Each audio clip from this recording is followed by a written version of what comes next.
After back and forth court battles, the House Ways and Means Committee finally has access to former President Trump's tax returns. The Treasury Department said yesterday it has complied with a Supreme Court order that allows the committee to view the documents.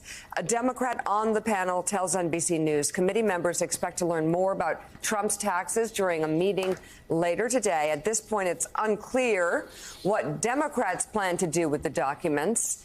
And Republicans on the committee have said they're not interested in Trump's tax records. And what could Democrats, Jen, do at this point? And what's of interest, do you think, to them? What are they looking for the most? I mean, look, the Trump tax returns are like the big white whale Democrats have wanted for years. There's a lot of things they could do with them. One, know how much he's paid in taxes, if he's paid taxes. Now, he might argue, look, I've worked the system. The system's That's right. broken. I'm smart. That's what he said. Yeah, that was a campaign thing. That's true. And that's what he'll do. And I think they know that. But they can also call him out as a fraud. I mean, this is a guy who says he is a hugely successful businessman. Well, let's see. And your tax returns do tell you that. So we'll see what they do.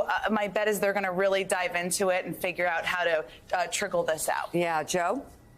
Yeah, Jim Messina, there's also, again, he could say, well, you know, I know how to game the system so well I didn't pay taxes all these years. There were also, of course, the New York Times reports a couple of years ago that I believe it was during the 1980s and parts of the 1990s, he lost more money than any other American that whose tax returns they were going through. I mean, he was just a colossal failure as a businessman, any way you put it. This is like terrible news for Donald Trump right at the wrong time. You have the New York Attorney General looking into his taxes and his corporate stuff. Jen's exactly right. You put the smart people on the investigative committee on these tax returns, and they're going to find the things that he said in New York that are different than what he said in his taxes. He's going to go straight at this corporate issue at exactly the wrong time. And it goes to his absolute underbelly of a problem, which is he's always been a liar. He's always been a guy who just says one thing and does exactly the other. And voters are starting to wake up to this.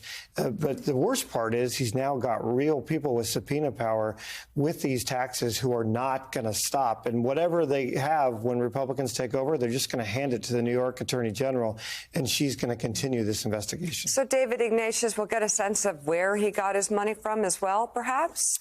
We'll see better than we have how he built his business and to what extent he really built something real as opposed to a licensing operation in recent years. But you just feel, looking at the tax issue and the whole range of political problems that Trump has, that the air is just going out of this balloon. We're watching, finally, I think, the real deflation of the Trump myth. As a financial wizard, as a political wizard, people are not as afraid of him as they were. You see that. I was in a bipartisan group of members of Congress last night, and it was a different feeling than I've had in the last few years. People willing to, Republicans really willing to criticize him and tell the truth about it. Yeah, people kind of cringing a little bit more, even some Republicans going, I just don't know if I need this anymore. Willie? So let's turn to Arizona. Joe mentioned it a minute ago, kind of an astounding story where one county is delaying the certification of its midterm election results, which could have unintended consequences for a number of Republicans who have won. Cochise County, Arizona, reportedly refused to certify its results earlier this week, citing voter fraud without any evidence. If the county does not certify its votes by December 8th, Secretary of State and Governor-elect Katie Hobbs has said the votes of the nearly 50,000 residents will not be included in the final tally. So without those votes, two close races would flip from Republican victories to Democratic wins. Arizona's 6th congressional district, where Republicans gained a seat, instead would go to a Democrat. Also would flip the race for state superintendent of public instruction from a Republican victory to a Democrat. So, Katty Kay, you've spent a lot of time in Arizona. You were there for a good part of the summer covering Kari Lake and everything that Republicans are doing out there and continue to do. So just to sort of recap this story, they're protesting because they say there was voter fraud. There was not. There's no evidence of that. They're going to withhold those votes and by doing so lose themselves 2 elections that they won. Yeah, this is holding yourself to purity in politics in a way that is completely destructive to your own party, it seems. Because if they go ahead with this, they're enabling Democrats to have more power, not less, which is presumably exactly the opposite of what they want. What's fascinating at the moment is watching Kari Lake, because she's become, when I interviewed her over the summer and spent time with her, she was bombastic, reveled in the fight, reveled in owning the libs. Supremely confident. Supremely confident in a way that was kind of brash. She's actually, she is I would say she's a very skillful retail politician. I've seen her work a room with voters, and she's really good at it. So you shouldn't write her off, I think, as a political force because of this, because she has a talent there. But just watching her Twitter feed recently and the videos that have come out of it, she's subdued. She's not defeated, but she's not fighting anymore. There's a real tell. Yeah, you definitely, Joe, see something going on behind the eyes, sort of. You know, you can a little defeated. A little defeated, but still kicking. Well, how fascinating, though, she finds herself alone. All the election deniers, the major election deniers, all lost their elections. And I know a lot of Republicans thought they were going to own the libs. It's all about owning the libs. Jim Messina, how fascinating that now we're seeing that. We always talk about Stephen Miller getting sushi at a restaurant, being shouted at, and after buying the expensive sushi, throwing it away, thinking he was owning the libs by not eating the expensive sushi that he paid for.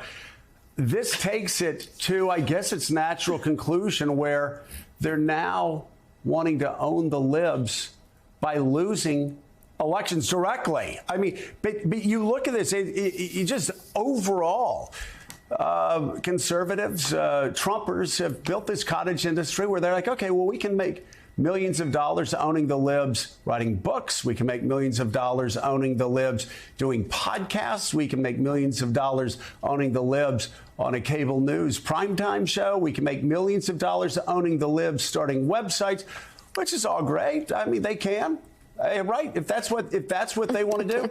We find out, though, it loses elections. And as we've said, not just here, in 2017, it lost elections. In 2018, it lost elections. In 2019, it lost elections. In 2020, it lost elections. In 2022, it lost elections. And now it's gotten so extreme, they're not going to certify a county's votes. That's going to cost them a seat in Congress and a statewide constitutional seat. Joe, it is absolutely political malpractice. And what are the House Republicans doing this week? They're just steering into this landslide band of idiocy. I mean, they're putting Lauren Boebert on their policy committee. They're giving Marjorie Taylor Greene back her committee assignments. They're refusing to condemn Donald Trump for going to a white supremacist meeting. Like, they are continuing to let the crazies in their base drive this party, and they're driving it straight off. And to make your point, every single statewide election denier around this country lost the election, and yet they steer right into it. No one's walking to Arizona to say to those locals, you guys are killing us. Instead, Kevin McCarthy's doubling down on it. It is just terrible politics.